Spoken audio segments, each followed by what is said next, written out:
Pams, on se retrouve pour une nouvelle rencontre positive et inspirante. Et si tu me découvres aujourd'hui, bienvenue sur la chaîne de l'énergie positive.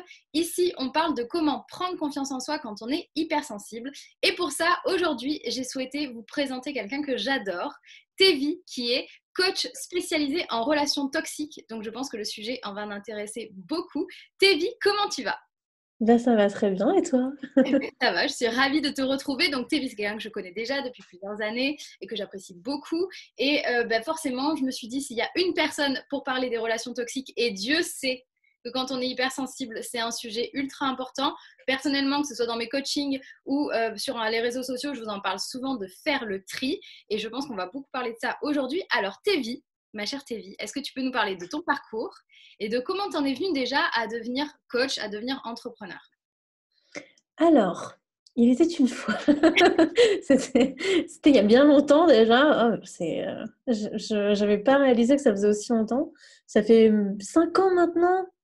5 ans, même plus, je crois, 7 ans que j'ai commencé mon parcours dans le développement personnel. En fait, un jour, je me suis disputée avec mon père et j'ai reçu des messages d'insultes. Et je me suis dit, mais je me suis pas dit qu'est-ce qui va pas chez lui, il m'insultait, je me suis dit qu'est-ce qui va pas chez moi. Et je suis allée voir une psy qui m'a dit votre problème, c'est les autres. C'était pas Sartre, mais c'était une très bonne psy. Pas loin. Pas loin. L'enfer, c'est les autres. Non, c'était votre problème, c'est pas vous du tout. Hein. Personne ne devrait vous parler comme ça. Voilà. Et dès la première séance, je me suis rendu compte que mes parents étaient toxiques. Pas un seul, mais les deux. Donc c'était assez gros pour moi.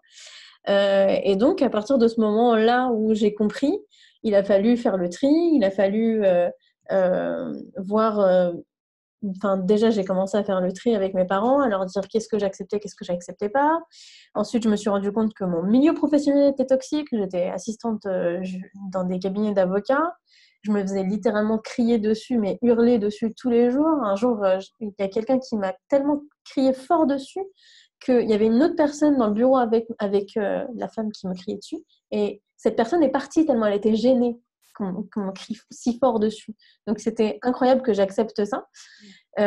J'avais une amie aussi, enfin plein d'amis qui étaient extrêmement toxiques, avec qui j'échangeais pas, que j'étais juste l'oreille attentive et dès qu'il fallait parler de moi, il n'y avait plus personne. J'étais dans une relation avec un mec, c'était un enfant, enfin, il n'y avait rien qui allait dans ma life à ce moment-là. Donc, mon parcours dans le développement personnel, il a commencé par là, par faire le tri entre les gens auxquels je pouvais faire confiance et qui pouvaient m'aider, et puis les gens qui me mettaient la tête sous l'eau et me drainaient de toute mon énergie. Donc, c'est là que ça a commencé. Et quand j'ai fini ma psychothérapie, qui n'a duré que 2 ans et demi, je crois, j'ai plaqué mon mec, j'ai plaqué mon job, j'ai ouvert mon cabinet en hypnose et j'ai commencé à faire du coaching à ce moment-là. Et je me suis rendu compte que dans tous les coachings que je faisais, eh ben, il y avait toujours cette dominante de montrer aux gens qu'est-ce qui est maltraitant et qu'est-ce qui ne l'est pas.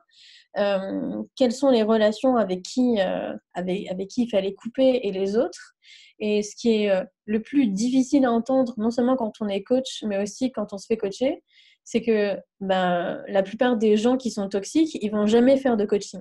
Les gens qui sont maltraitants ne vont jamais en thérapie, ils ne font jamais ça.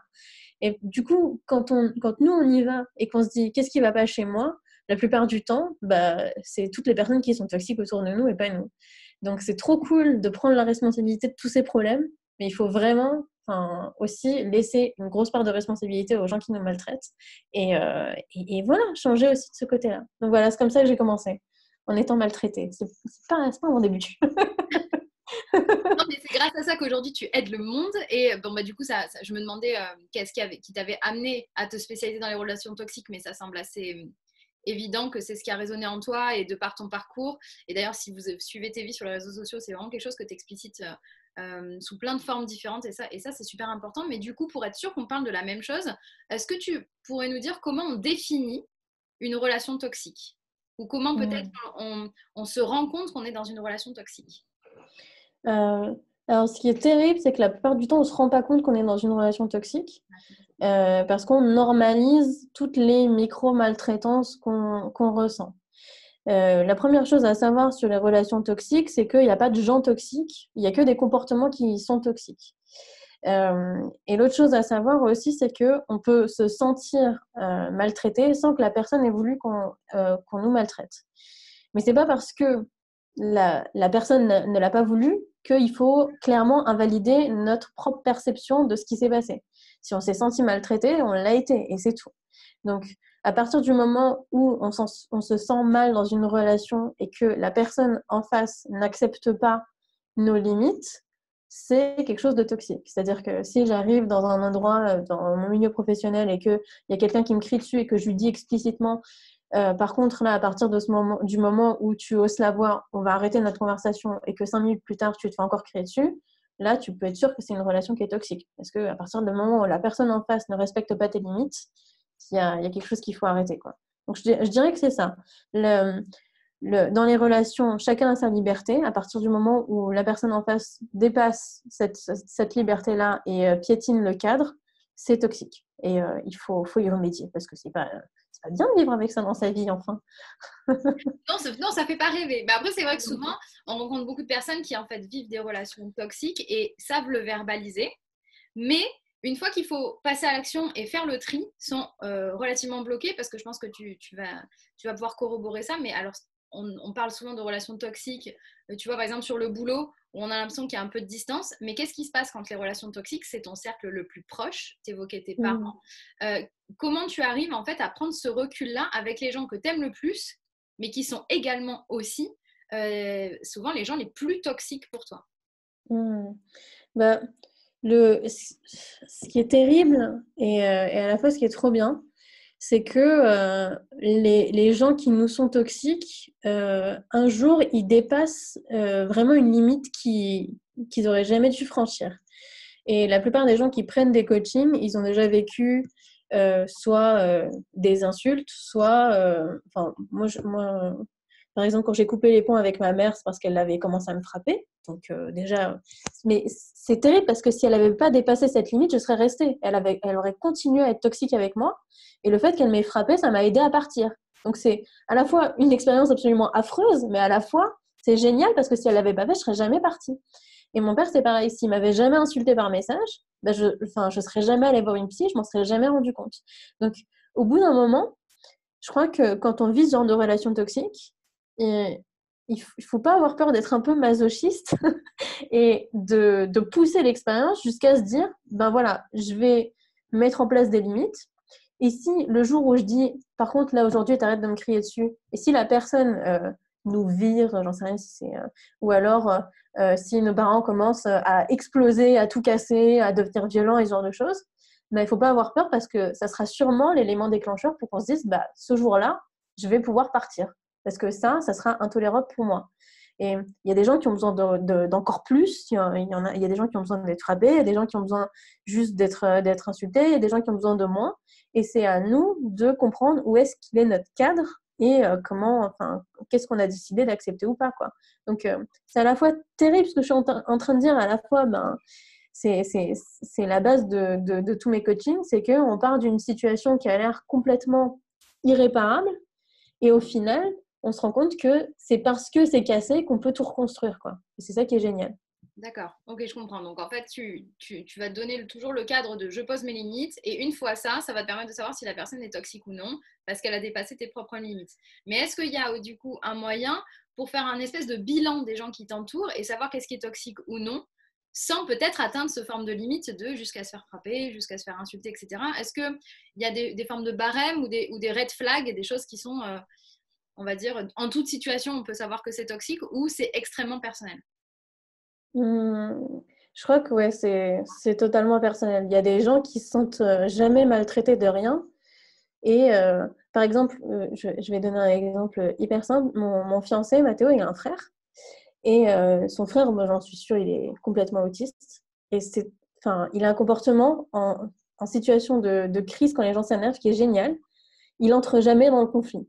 C'est-à-dire que si tu commences à t'énerver contre lui, à crier, il s'en va.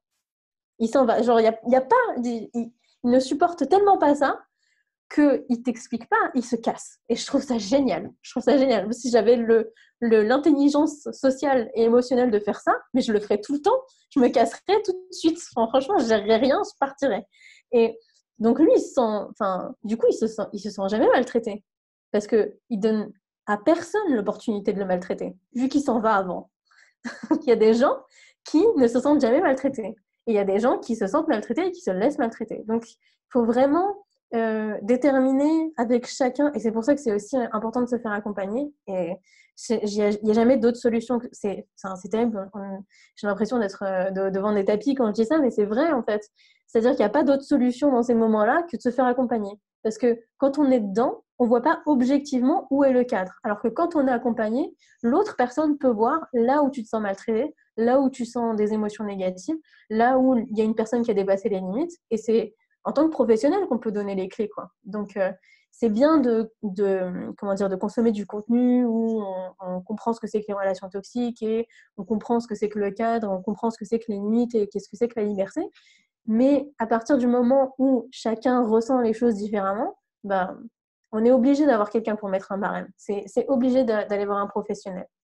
Super. Et effectivement, je ne peux que corroborer ça, puisqu'en fait, on est tous dans cette situation-là où en fait, tu manques des fois de recul et le fait d'avoir quelqu'un qui va pas avoir ce lien émotionnel ou le fait d'avoir cette tête dedans, un peu comme quand tu faisais tes dissertations et tu as beau relire 20 fois, tu vois plus les fautes et tu vois plus la structure, c'est un peu pareil. Tu as besoin de recul et puis simplement d'aller s'entourer à toi de bienveillance. Évidemment, quand tu es dans des relations toxiques, le fait d'avoir un coach, un accompagnant, quelqu'un qui va être à tes côtés avec de la bienveillance, ça va aussi renormer. Moi, j'ai souvent ça dans les coachings où les gens me disent, mais en fait, de me rendre compte à quel point tu es bienveillante et à l'écoute et machin, ça me permet de comprendre ce que je n'accepte plus et ce que je ne veux plus accepter de ma famille ou de mes amis ou de mon job.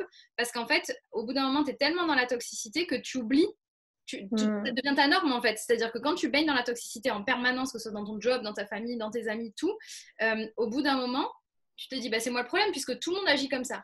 Alors que quand tu te remets au contact de quelqu'un qui est dans la bienveillance, dans l'écoute, avec d'autres normes qui partagent tes valeurs d'équité, de justice, etc., tu te dis, attends, mais si elle est comme ça, c'est que c'est pas moi la folle, c'est que ça existe au moins ne serait-ce qu'une personne. Et en plus, généralement, autour de tes coachs, bah, du coup, tu changes d'environnement.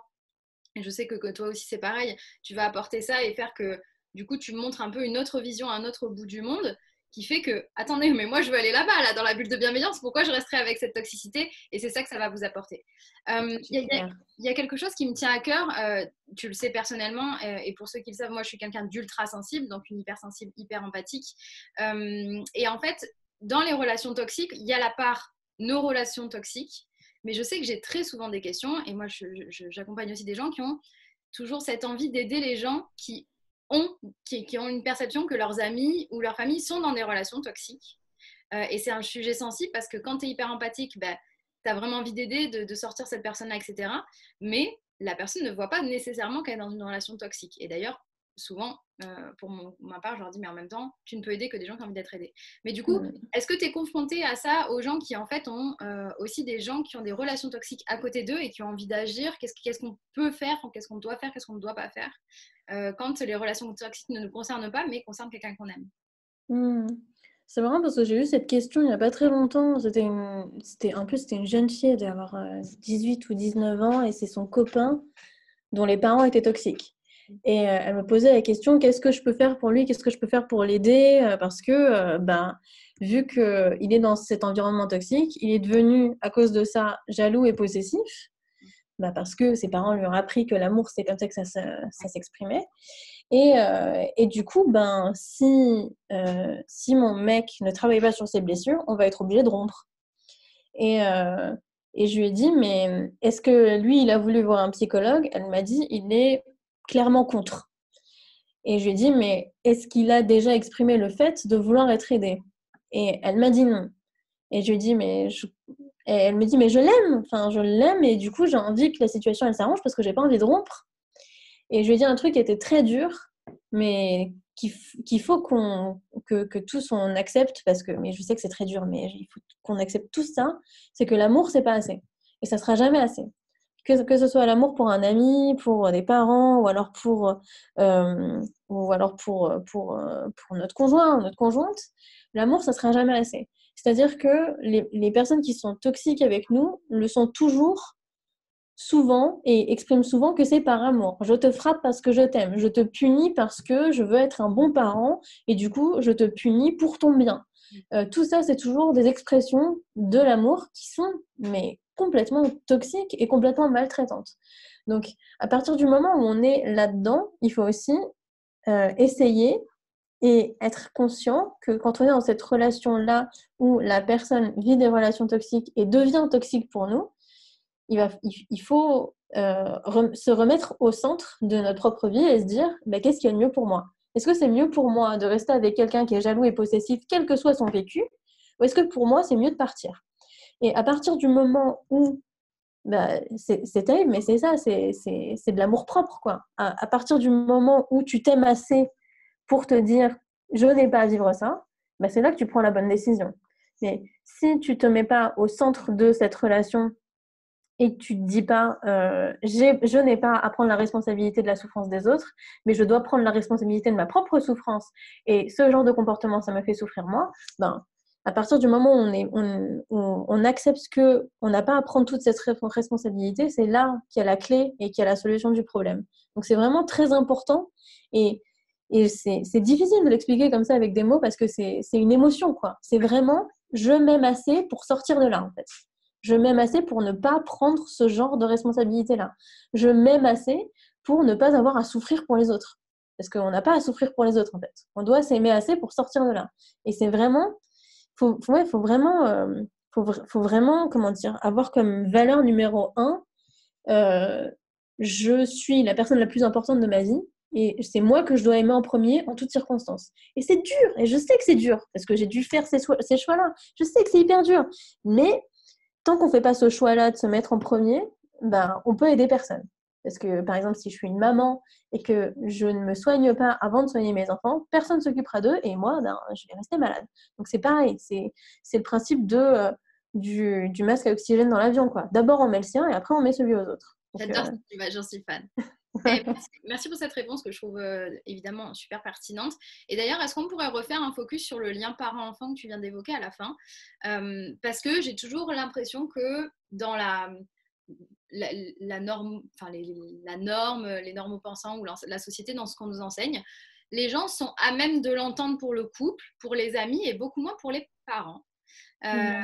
Ou pour les enfants d'ailleurs. Et qu'est-ce que tu répondras à quelqu'un qui te dirait oui, mais en même temps, mais attends, oui, mais c'est ma mère ou c'est mon père. Et je sais que toi, tu as traversé ça et pour moi, j'aime beaucoup. Et c'est vraiment pour ça que ça me tenait à cœur de te présenter sur la chaîne et que tu puisses parler de ton retour d'expérience. Parce qu'il y a des gens qui vont te dire parce que c'est les parents ou parce que les enfants, là, je peux pas. Parce qu'il y a un genre de devoir, il y a un genre d'obligation. Qu'est-ce que tu répondrais à ça pour se dire bah, là aussi, tu as le droit de penser à toi, quoi. Déjà, il y a, comment dire, il y a deux composantes en fait à cette réflexion. La première, c'est qu'il faut savoir que c'est une obligation, c'est un devoir inconscient qui est vraiment culturel et sociétal. C'est-à-dire que dans la pensée judéo-chrétienne, il y a tu honoreras ton père et ta mère. Et ça, c'est ancré dans notre culture et c'est ancré dans notre société. Donc, il faut vraiment même si on a très envie personnellement de quitter nos parents, ben on aura toujours un ami, quelqu'un qui a perdu un parent qui va nous dire « Ah, moi, je donnerais tout pour avoir mon parent qui est mort et tout. » Enfin, voilà. On aura toujours ce genre de culpabilité qui va venir de la société qui va nous dire voilà, il faut que tu y retournes. Il faut absolument que tu y retournes. Donc, il y a déjà ça, le fait que on sache qu'on n'a pas à endosser cette partie de cet aspect culturel-là qui ne nous concerne pas. Et c'est bien de briser les schémas traditionnels et générationnels. C'est cool parce que bah, ça veut aussi dire que quand toi, t'élèveras des enfants, et ben, tes enfants, ils diront pas à quelqu'un qui se fait frapper, violer, insulter par ses parents, il lui dira pas il faut que tu y retournes. Donc déjà, c'est cool. Soit même de briser le schéma générationnel, ça veut dire mes descendants ne vont plus être soumis à ce schéma-là. Donc ça, c'est vraiment génial. Il faut vraiment prendre en compte ça. Puis la deuxième chose qu'il faut prendre en compte, c'est que, encore une fois, il y a une histoire d'amour-propre. C'est-à-dire que on ne peut pas laisser la vie de nos parents gâcher la nôtre. Et c'est terrible de se dire ça, mais il y avait une vidéo de David Laroche que j'avais vu où il expliquait qu'un jour, sa mère, elle est venue sonner chez lui et qu'elle voulait lui dire, elle lui disait, est-ce que je peux rester chez toi et tout, et il lui a dit, bah non. Et, et il explique que, franchement, on aurait demandé à n'importe qui, est-ce que David Laroche, c'est un mec bien à ce moment-là? Tout le monde aurait répondu non. Et je comprends tout à fait, franchement, mais je comprends à 100%. Tout le monde aurait répondu non. Mais par contre, s'il ne lui avait pas dit non, elle n'aurait pas changé, elle n'aurait pas transformé sa vie. Et c'est encore cette notion dont j'ai parlé un peu plus tôt, où on a l'impression que le pire, en fait, c'est ce qu'il y a de pire, et il faut absolument éviter le pire. Mais en fait, quand on traverse le pire et quand on traverse le trauma, de toute façon, il n'y a pas de raccourci autour du trauma, en fait. Il faut le traverser pour pouvoir s'en sortir.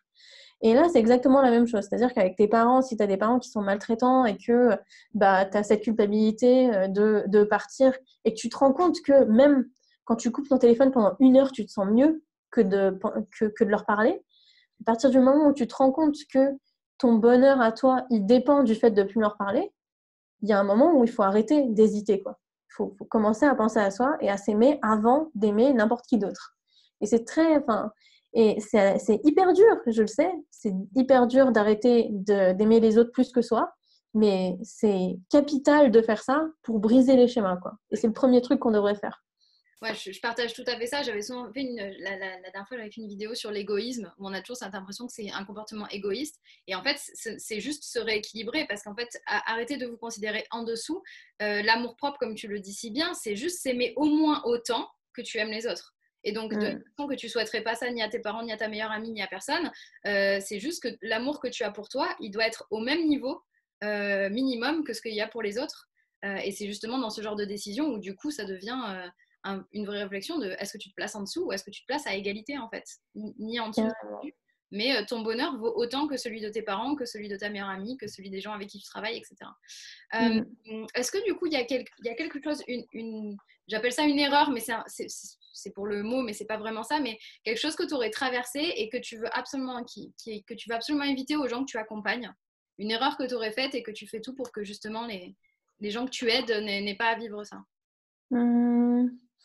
Euh, le problème avec tout ce que j'ai vécu, c'est que c'est des schémas inconscients, quoi. Du coup, quand on le verbalise, les gens se disent, ah, elle a vécu ça, franchement, si je le voyais chez quelqu'un d'autre, maintenant, je lui dirais tout de suite. Mais quand soit on le vit, c'est hyper difficile de le savoir.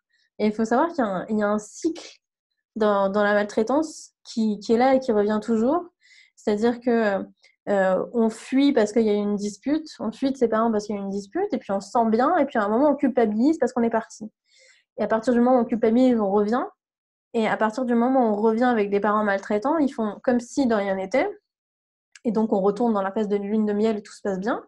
Et puis ensuite, ils se souviennent que tu es parti pendant 3 semaines sans donner de nouvelles.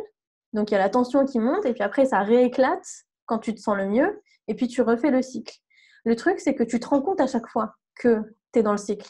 Et quand tu pars, bah, tu te dis, ah, je vais partir pour de bon cette fois-ci. Et puis à un moment, tu culpabilises. Et c'est quand il y a eu une dispute que je me suis rendu compte qu'il fallait que j'aille voir quelqu'un et qu'il fallait que je me fasse accompagner. Mais je pense que c'est vraiment quand on commence à culpabiliser de ne pas y retourner que là, il faut se faire accompagner, en fait. Et pas attendre que la violence et l'agressivité, elle éclate.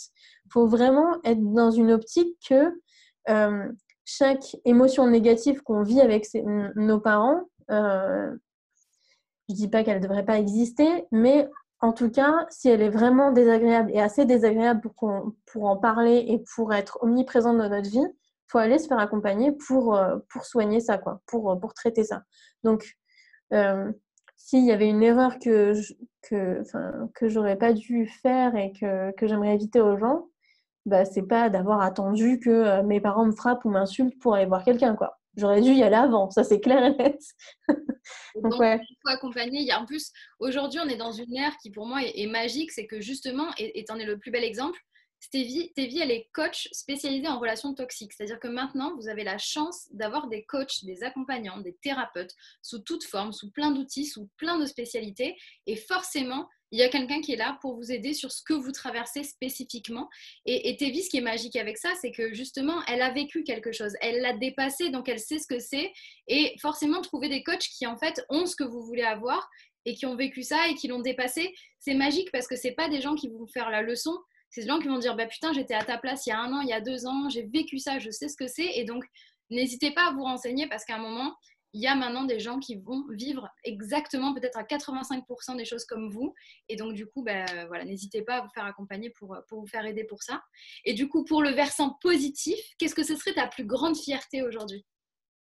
La plus grande fierté, il y a une phrase que j'utilise souvent au coaching, c'est on peut se remettre de tout. Et ma plus grande fierté, c'est d'avoir cru à cette phrase même quand j'étais au plus bas. Et c'est vrai que c'est un truc qu'on perd de vue quand on a des difficultés. Mais même quand on est... Enfin, il y a un gars pendant la Première Guerre mondiale, que je crois, qui s'appelle Phineas Gage. Il a, il a reçu un espèce de un tube en fer et ça lui a traversé complètement le crâne et il a survécu, le mec. Et je veux dire, quand je, quand je dis on peut se remettre de tout, mais littéralement, quoi, il y a un mec, il y a quelque chose qui lui a traversé la tête et il a survécu. Enfin, je veux dire, il y a aussi un gars qui avait ni bras ni jambes et qui a traversé la Manche à la nage, quoi. Enfin, on peut tout faire dans la vie. On peut tout faire. Le mec, il a pas de bras ni de jambes, quoi. Enfin, je veux dire, voilà, on peut tout faire. Et à partir du moment où tu crois en ça, même quand tu es au plus bas, je pense que c'est là que tu as gagné, quoi. Parce qu'on ne peut pas éviter les hauts et les bas. Il y aura toujours il y a toujours des hauts, toujours des bas. C'est comme ça, la vie, c'est un cycle. Mais à partir du moment où tu y crois tout le temps, bah, c'est là que tu as le plus gagné, quoi. Donc, si vous êtes tout en bas, pensez qu'il suffit d'un coup de pied pour remonter à la surface, quoi. Donc, faut y croire. Trop beau. Merci beaucoup, Tévi. Et du coup, si on devait, ça sera mon avant-dernière question, il y a un premier pas que tu conseillerais aux gens qui nous regardent. Le premier pas pour réussir à ressortir des relations toxiques, d'après toi, c'est quoi? Je vais me répéter, mais c'est de se faire aider, quoi. À partir du moment où tu t'en rends compte, mais d'ailleurs, les gens qui regardent mes vidéos, c'est le premier truc qu'ils se disent, c'est mais Tévi, elle exagère, franchement, ses parents, ils étaient pas toxiques, machin. Et après, ils regardent d'autres vidéos et ils se rendent compte que, en fait, si, c'est leurs parents qui sont pas normaux, donc voilà. Donc, la première étape, c'est d'envoyer un message et de se demander si il devrait se faire accompagner ou pas.